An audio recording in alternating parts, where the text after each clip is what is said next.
Alright, let's start with a question that's probably blowing your mind right now. How is it even possible that Australian rugby players are getting paid $40,000 flat for the World Cup, while everyone else is scraping together $850 per game?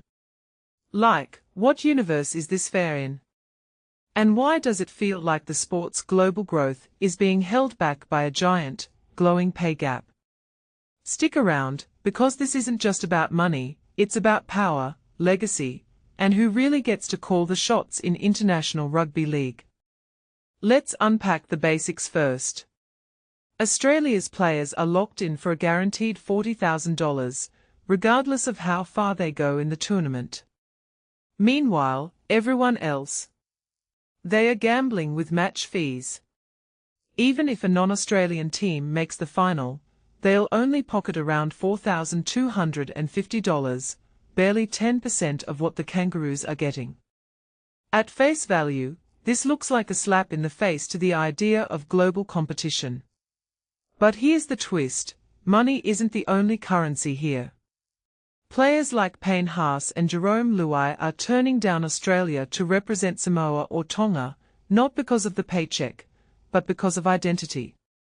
And that, to me, reveals something deeper. Athletes are starting to value cultural connection over cash. But should they have to choose between pride and financial security? That's the messy question no one's answering. Now, let's talk about why Australia can even afford this. The ARL Commission isn't just rolling in cash. They are sitting on a $5.3 billion broadcast deal that kicks off in 2028. That's not just a win for the NRL, it's a seismic shift in the sport's economic landscape. But here's what bugs me. While Australia's financial dominance lets them pay players like CEOs, other nations are stuck in survival mode. The English RFL is locked in a legal war over unpaid fees from the 2022 World Cup, and no one's stepping up to fix it. This isn't just a rugby problem, it's a symptom of how sports economics often mirror global inequalities. Australia's team isn't just the best paid, they are the ultimate beneficiaries of a system that rewards the already powerful. And what about the players caught in the middle? Let's get real. $850 a game might sound decent until you realize it's a fraction of what NSW and Queensland Stars earn for a single state of origin match. $30,000. So why isn't every international player just quitting to play domestic games? Because for most, that's not an option. The pay disparity isn't just between nations, it's baked into the sport's entire structure. The CBA negotiations coming up could change this, but let's not hold our breath. When the ARLC is about to flood the market with cash, why would they prioritize spreading it around? They are not altruists, they are business people. And that's where the hypocrisy creeps in. Australia's coach claims players don't care about money, but how could they not? If you're risking injury for $850, you're either playing for love or you're broke.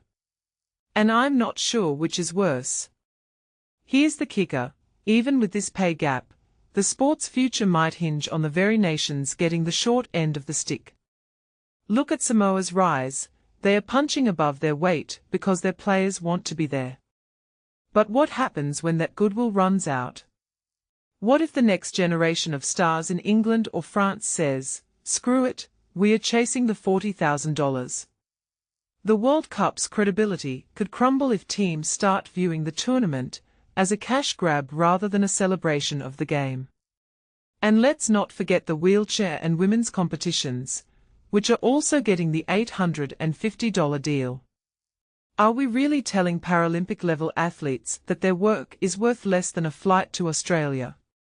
This isn't just a pay gap, it's a values gap. So where do we go from here? The ARLC's new broadcast deal gives them a blank check to reshape the sport, but will they use it to lift up the global game or hoard the wealth? I'll tell you what I think. If rugby league wants to survive as a worldwide sport, it needs to start treating its international players like partners, not afterthoughts. Otherwise, we'll keep watching stars like Haas walk away from Australia not because they don't want to win, but because winning a tainted trophy just isn't worth the cost. What's your take? Drop a comment below, and don't forget to like and subscribe for more deep dives into the stories behind the sports headlines. See you next time.